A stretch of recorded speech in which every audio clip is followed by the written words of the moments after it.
Alright, haves and have-nots fans, it's time for the review. So let's get right into it. So let's talk about Justin and Jeffrey. So Justin has these two guns, one pointed on himself, one pointed at Jeffrey, and he's like, "You're not scared?" Because Jeffrey's not entertaining. He should say, "Go ahead, do it, do it, do it. I'm not scared of you." And Justin, he just keeps pointing. He's standing there. He's like, "You took my life." And Jeffrey's like, "Well, I'm sick of my life, so do it." And Justin really messed up his own life because he's the one that was messing with Jeffrey and all of that. And so he finally just stops pointing the guns, and after that, Jeffrey hits him. And Justin's got nerve enough to get, mad about Jeffrey hitting him and said, "You're the one that was just pointing a gun on Jeffrey." So Jeffrey's telling him, "You don't own me. I'm going to do what I want to do." "Jeffrey, I'm not trying to own you. I'm just trying to protect what's mine." And I'm like, "Justin, that's the same thing." And to call him crazy anymore is just, it's redundant, because you can just say Justin and it means crazy. So it's becoming very old to call him crazy because he just carries on every single episode. So Jeffrey wants to go back to David's condo. He's like, "I'm going home." And Justin's, "Oh, wait a minute. I have a place for us. It's beautiful.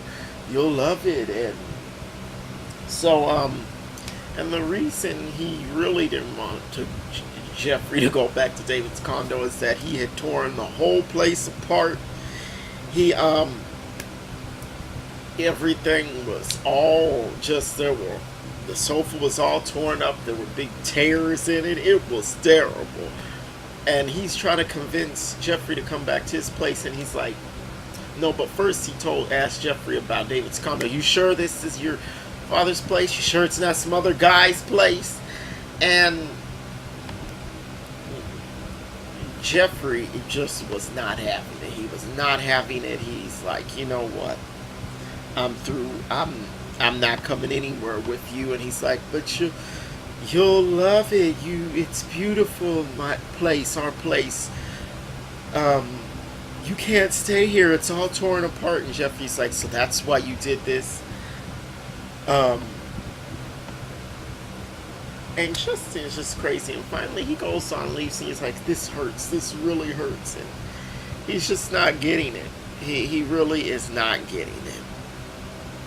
So let's talk about Erica. So Erica gets a call. Well, he texted her first, Rocky, and she woke up and she gets up and she calls him. And he tells her, "Well, Veronica and Candace were at the bar here plotting against you. They want to hurt you." And Erica is just like, she really doesn't want to hear it. She's listening to what he's saying, but she really doesn't want to hear it. I think she's more worried about keeping what she has with David together more than anything else. Ooh, sorry. And Rocky asked her to come down to the hotel and be a part of that scheme, and she's like, "No, I'm past that.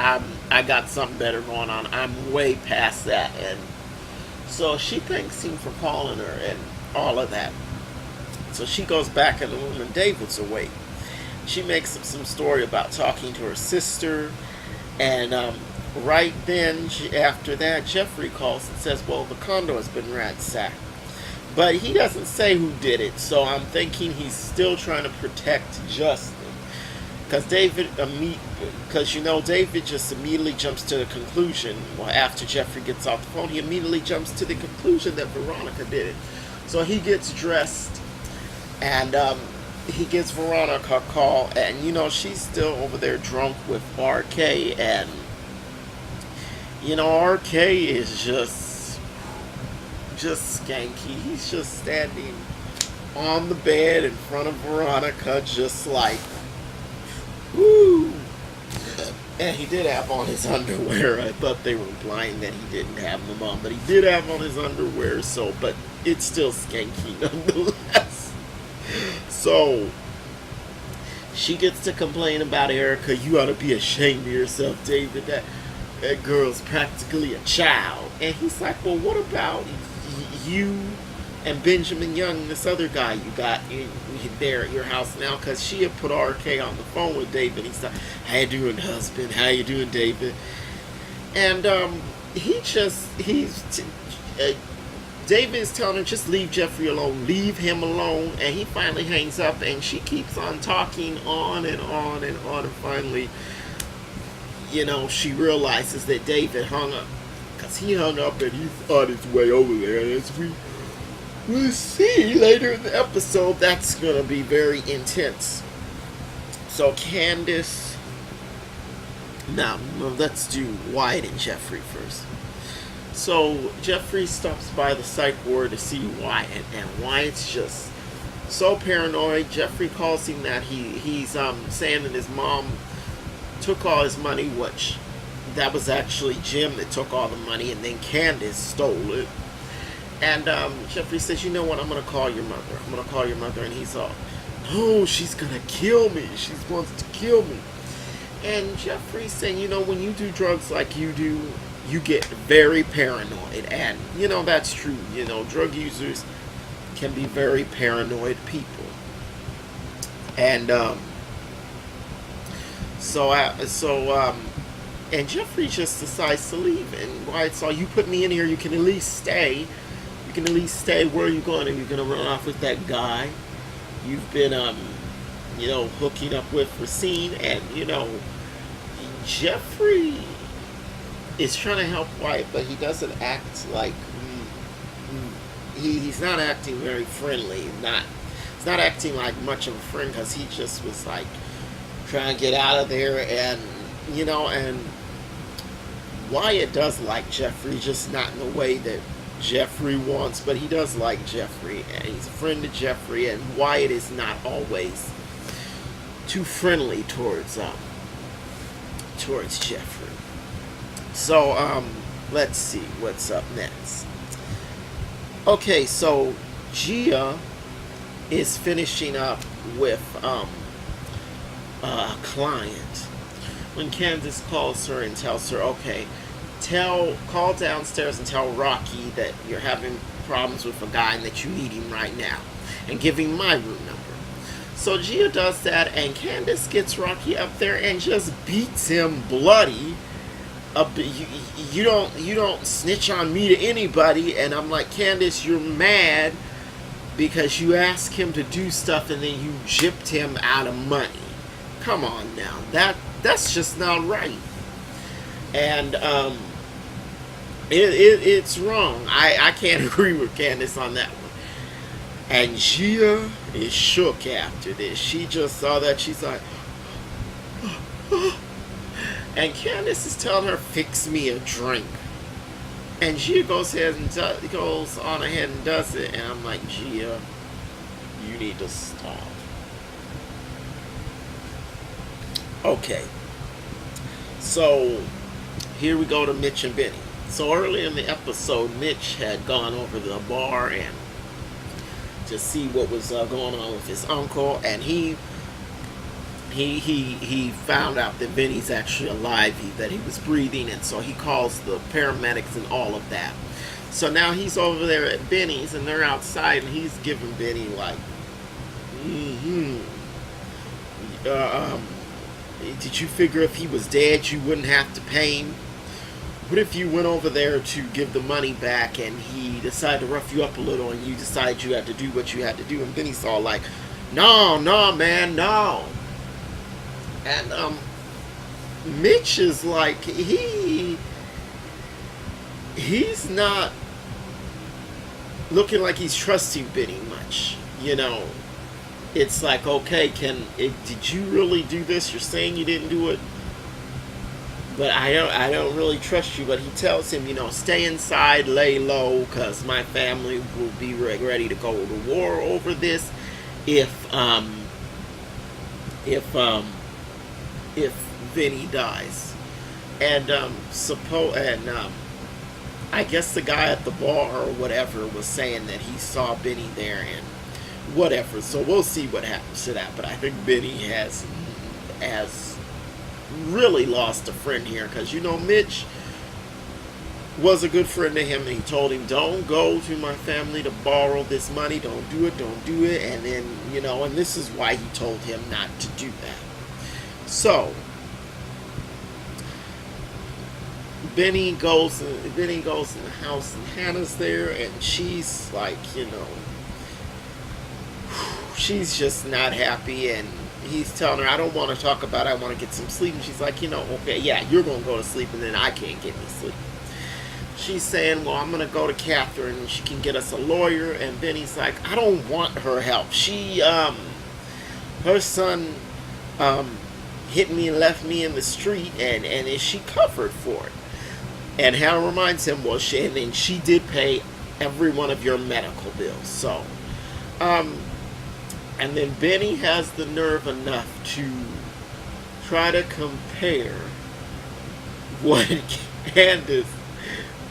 Candace does to Hannah working from Catherine, and Hannah's like, no, you're not going to turn this around on me. You're not going to turn this around on me, no. And she's like, all you want to do is talk to Veronica. And he's saying, well, she's going to help me. And Hannah's like, she's going to do it for free, really? No, I think you're going to pay for it. You're going to pay for it. You're just like your sister out here selling your house. That was hilarious. That was the best line in the episode for me, because Hannah just laid it out. And she's telling Benny, you can't trust her. I don't trust her. She's gonna put you in. She's gonna turn on you. Watch her put your ass back in jail. She just said it flat out, and Benny doesn't listen. Benny doesn't listen at all, and he's going to end up in even more trouble messing with Veronica. So now we get to Jim and Catherine, and they're always back and forth in their scenes, and Catherine wants to turn Wyatt in, and Jim doesn't want to do that, and he's telling her, you're not going to turn Wyatt in. And Catherine is ready to turn Wyatt in, but why doesn't she want to turn herself in? Because she did shoot the DA. She said Wyatt needs to pay for what he did, but she doesn't think she needs to pay for what she did. And I'm like, come on, Catherine, don't be so hypocritical. So Jeffrey calls, and he tells Catherine, well, I had Wyatt committed because he was saying he was going to hurt himself, and he's down here at the hospital, but they're not letting anybody see him yet. And so she gets off the phone with Jeffrey, and she just leaves, and she doesn't tell Jim a thing, even though he's asking. So we get a little scene with Veronica and RK, and he's scamming her with cheap flattery. He's swimming in the pool, and she's falling for it, and all of that, and it wasn't really that notable of a scene. So, and this was a very meaty scene with Gia. She's an informant, and I guess this guy's a police officer, and he's saying, I want more information. And Gia's like, I'm trying, but she's so smart. She's smart as... And this guy wants Candace. They didn't really dwell on who he was or tell who he was, but I'm guessing he's a police officer. He wants her. He says she's a murderer. She's a murderer. I want her. And Gia's like, okay, but it's hard to get this information. It's not easy, but she's gonna try. So Gia's an informant, and that explains why she was so bent on staying close to Candace and just doing whatever. So now we understand that. So that was interesting, and let's get to the end of the episode, which was, I have to say, was quite explosive. So David, he comes to Veronica's house and he goes off. He's like, you ransacked my place. What is wrong with you? You need to leave me alone. And she's like, you know what? I'm waiting for that. I'm waiting for that bee to come out your house. And he's like, don't you dare touch her. So he's real protective of Erica. And Veronica just goes full on fool. She's like, what you gonna do? What you gonna do? What you gonna do? That was funny. I mean, these past couple of episodes, she's had no sense. And she's pushing him, she's calling him simple, and she hasn't forgot that he called her simple. That was a few seasons ago. That was like, what, a couple of years ago, maybe 3 years ago, and she hasn't forgotten it.